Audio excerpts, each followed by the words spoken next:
Hey investors, welcome to the mutual fund talk. जैसा कि हम सब जानते हैं कि अभी बजट का माहौल चल रहा है और 1 फरवरी 2022 पार्लियामेंट में पेश होने वाला है। लेकिन उससे पहले सरकार इकोनॉमिक सर्वे प्रेजेंट करती है, जो कि सिंपली इकोनॉमी का रिपोर्ट कार्ड होता है, जिससे हमें ये पता चलता है कि इकोनॉमी का करंट स्टेट कैसा है, कितना इकोनॉमिक डेवलपमेंट हुआ है और कैसी ग्रोथ रही है, एंड लास्टली फ्यूचर का क्या रोड मैप रहेगा। तो चलिए फिर इस सर्वे के कुछ इंपॉर्टेंट चीजों पर बात करते हैं। सबसे इंपॉर्टेंट है जीडीपी। इस साल फाइनेंशियल ईयर 21-22 में जीडीपी की ग्रोथ 9.2% तक रहेगी, क्योंकि लास्ट 2 क्वार्टर्स अच्छी ग्रोथ रही है और ये शो करता है कि इकोनॉमी तेजी से रिकवर कर रही है और हम ऑलमोस्ट प्री पैंडेमिक लेवल्स तक रिकवर कर चुके हैं। देन फाइनेंशियल ईयर 22-23 में हमारी जीडीपी की ग्रोथ 8 to 8.5% तक रह सकती है, लेकिन ये नंबर तभी पॉसिबल हो सकते हैं अगर फिर से कोई पैंडेमिक नहीं होता है और वैक्सीन कवरेज ज्यादा से ज्यादा हो। देन एनर्जी प्राइसेस यानी ऑयल $75 to $80 तक ही रहना चाहिए। इससे ज्यादा अगर होता है देन फिर दिक्कतें बढ़ सकती है। सप्लाई चेन ग्लोबली फिर से नॉर्मल हो जाए,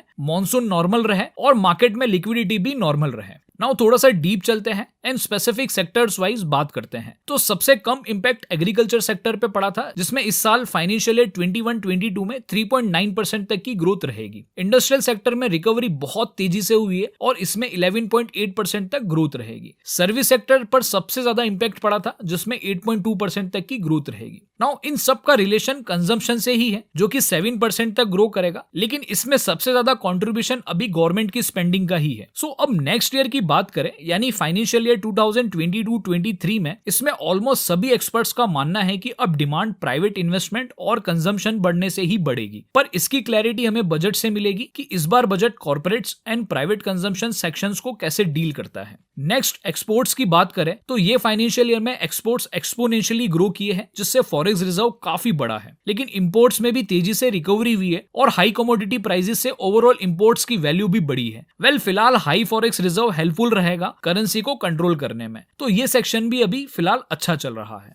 इसके बाद सबसे इंपॉर्टेंट सेक्शन है फिस्कल मैनेजमेंट। तो लास्ट 2 साल से लगातार कोरोना वायरस की वजह से बहुत सारा पैसा हेल्थ इंफ्रास्ट्रक्चर और ग्रोथ को रिवाइव करने के लिए स्टिमुलस देने में गया है। इससे सरकार का फिस्कल डेफिसिट बहुत बढ़ गया था, जिससे सरकार का डेट भी बहुत राइज हुआ है। फिस्कल डेफिसिट का मतलब है जब एक्सपेंसेस रेवेन्यू से ज्यादा हो। लेकिन इस फाइनेंशियल ईयर अच्छी इकोनॉमिक रिकवरी के चलते सरकार का टैक्स कलेक्शन काफी अच्छा हुआ है, जिसकी वजह से एक्सपेंडिचर को भी सपोर्ट मिला है और डेट भी कम हुआ है। पर सबसे इंपॉर्टेंट अब सरकार का ये कहना है कि फ्यूचर इकोनॉमिक ग्रोथ के एक्सपेंडिचर के लिए अच्छा फिस्कल स्पेस है। ये तभी हो सकता है अगर इस साल भी सेम ग्रोथ होती है टैक्स कलेक्शन में, जो कि थोड़ा सा डिफिकल्ट लगता है। और दूसरा, कैपिटल एक्सपेंडिचर क्वालिटेटिव होना चाहिए, जिससे एम्प्लॉयमेंट बढ़े और कंजम्पशन भी राइज हो। लास्ट है इन्फ्लेशन। तो फिलहाल इंडिया का इन्फ्लेशन थोड़ा सा हाई जरूर है, लेकिन फिर भी टारगेट इन्फ्लेशन के अंदर ही है। लेकिन होलसेल इन्फ्लेशन अभी एकदम से बहुत ज्यादा बढ़ गया है। इसी के साथ इंपोर्टेड इन्फ्लेशन बहुत बड़ी रिस्क है, यानी ग्लोबली जो हाई इन्फ्लेशन हो रहा है उसका इंपैक्ट इंडिया पर भी इक्वली पड़ेगा, जो हमारी ग्रोथ के लिए सबसे बड़ी रिस्क फैक्टर है।